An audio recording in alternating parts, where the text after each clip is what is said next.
Oh well, let's do some flower gardening, you guys, on that one. And open the picture of the flowers, and we're gonna use the quick selection tool right here. It's right under the magic wand. Click on it, get that. Now click on one of the flower, bang, get the proper thing. Now you can add, take out. All right, you can double click. Actually, right here, that's the just selecting.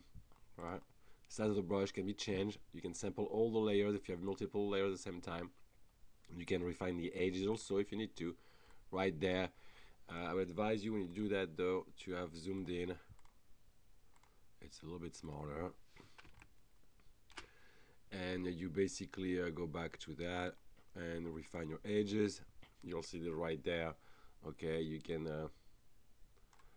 feather them out, change the radius. Mine takes a little bit of time to adjust because of okay, expand and so forth. Okay, now do that on let me zoom out, different flowers by adding every time.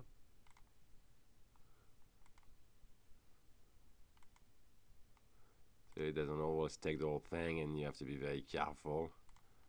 All right, see, that doesn't work anymore for me.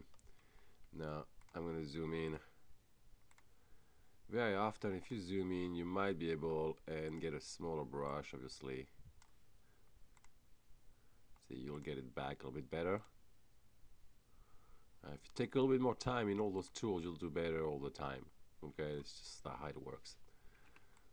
The faster you go, the worse it gets. You know what I'm saying?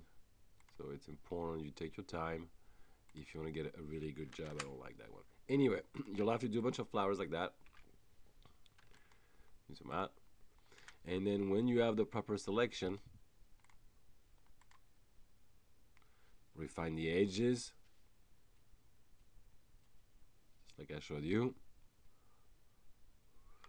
You are gonna change a little bit the UN situation, and you are gonna set the UA. You're gonna create a new adjustment layer, and you're gonna put the UA minus 33 and saturation plus 15.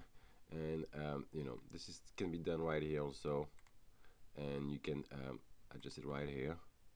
All right, and we say 33 on that, and minus 15.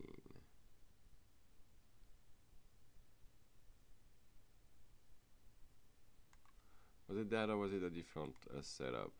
Plus 15 minus 33. I apologize. So that's the inverse. Of course. All right, here. And you can just type it in. You know, it's even faster. All right, and they turn all orange. Okay, so that's a very good way to change that. Now, my problem with that, if you look at it, is that it's real sharp. All the edges are really sharp in contrast of the others that melts properly. So I would redo a selection if I was you, and it's very simple. You can just, let me show you. You just go on your UA saturation layer. You already have it selected right here. You just click on CTRL on your keyboard, and see it turns like that, and then left mouse. And then I will select them, and what I'll do, I'll just go a filter, a little blur, like a little Gaussian blur. But actually, yeah, little one, very, very small one. Alright, that would clean it up. Or very often, what I end up doing actually, which is better, but I'll show you. It's a little longer, though, but I'll show it to you. Well, you know, is that I'll copy those, Control C, Control V into a new layer. All right, not those ones actually.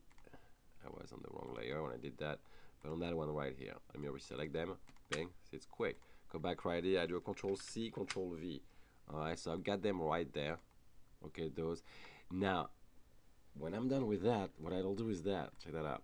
I'll select them, okay, and I'm gonna go into selection, and I'm gonna transform my selection or modify it. It works both ways. All right, so let's say I want to contract. I want to contract it by like to show you the effect. I'm gonna put it higher. Usually I don't do more than 1 or 2 pixels. I'm gonna do 3 pixels to you understand what I'm doing. So it's shrinking inside. See that? All right. Now, if I take a brush blur right here, all right, you know, I can't blur inside, I cannot blur outside, which is worthless for me.